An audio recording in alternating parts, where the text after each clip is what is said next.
존경하는 국민 여러분, 지난 두 차례의 한미 정상회담에서 양국이 합의한 내용이 담긴 공동 설명 자료 조인트 팩트 시트 작성이 마무리됐습니다.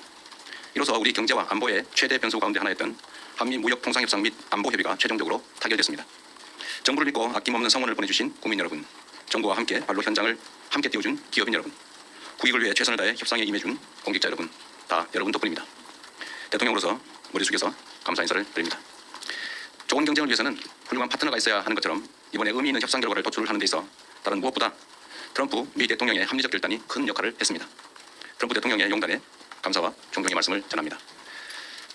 내란과 그로 인한 국가적 사회적 혼란 때문에 대한민국은 다른 나라에 비해 뒤늦게 관세 협상이 출발점에 섰습니다. 그러나 한미동맹의 굳건한 신뢰를 바탕으로 상호 존중과 이해의 기초에 고해적인 지혜를 발휘한 결과로 한미 모두가 상식과 이성에 기초한 최선의 결과를 만들었습니다.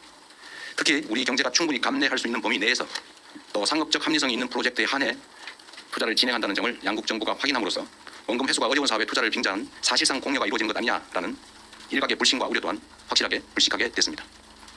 이제 양국은 앞으로 조선과 원전 같은 전통적 전략 산업에서부터 인공지능과 반도체 등 미래 첨단 산업에 이르기까지 이전과는 차원이 다른 협력적 파트너십을 구축하게 될 것입니다.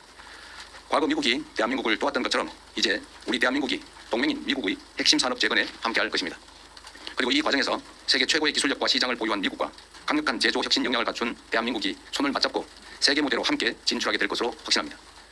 대한민국의 회복과 성장을 향한 길은 더욱 넓어지고 미국을 다시 위대하게 만들어갈 토대는 더욱 굳건해질 것입니다. 이것이 전부가 아닙니다. 이번 협상을 통해 한미 양국은 대한민국의 수십 년 수건이자 한반도 평화와 안정을 위한 필수 전략 자산인 핵 추진 잠수함 건조를 추진하기로 함께 뜻을 모았습니다. 우라늄 농축과 사용 후 핵연료 재처리 권한 확대에 대해서도 미국 정부의 지지를 확보하는 데 성공했습니다. 매우 의미 있는 진전으로 생각됩니다. 또한 미국 상선뿐만 아니라 미 해군 함정 건조조차도 대한민국 내에서 진행할 수 있도록 제도적 개선책을 모색하기로 했습니다. 대한민국과 미국의 조선업이 함께 위대해질 수 있는 발판이 구축된 것입니다. 이와 함께 주한미군의 지속적 주둔과 확장 억제에 대한 미국의 확고한 공약도 거듭 확인했습니다.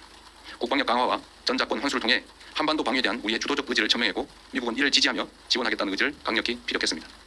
이로써 한미동맹은 안보와 경제, 첨단 기술을 포괄하는 진정한 미래형 전략적 포괄동맹으로 발전 심화하게 되었습니다. 한미 양국이 함께 윈윈하는 한미동맹 르네상스의 문이 활짝 열렸습니다.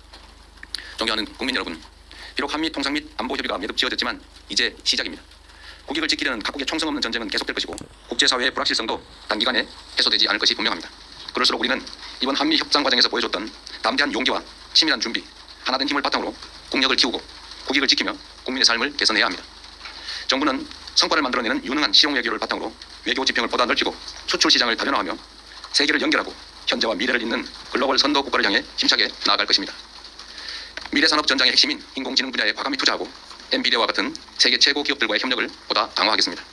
우리의 인공지능 활용 경험과 역량을 바탕으로 인공지능 격차 해소를 위한 연대와 협력에 앞장서겠습니다. 인공지능 세계 3강이자 아시아의 인공지능 수도로서 국제사회와 함께 포용적이고 지속가능한 공동번영을 모색해 나가겠습니다. 존경하는 국민 여러분, 국제사회의 불확실성이 심화될수록 영내 주변국들과의 관계를 안정적으로 가져가는 것도 매우 중요합니다. 지난 경주 에이펙 정상회의를 통해 그동안 어려움을 겪던 한중 관계가 이제 개선될 전기가 마련됐습니다.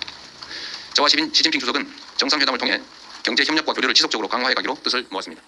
양국 간의 협력을 저해하는 요소에 대해서는 시간을 가지고 지혜를 모아 대처해 가자고 합의했습니다. 앞으로의 노력이 더 중요합니다. 특히 냉엄한 국제 질서 속에서 우리와 입장이나 생각이 다르다고 상대를 근거 없이 배척하는 것은 매우 어리석은 행동입니다. 미국도 중국과 다방면에 걸쳐 갈등하고 대립하지만 또 한편으로 협력할 부분은 협력하고 있습니다.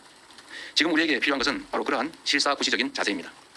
정부는 중국과의 꾸준한 대화를 통해 양국 관계 발전과 한반도 평화를 위한 길을 흔들림 없이 이어갈 것입니다. 세계 질서가 대전환의 터널에 접어들었습니다. 인공지능 혁명과 기후위기, 인구 문제 등 수많은 난제들이 기다리고 있습니다.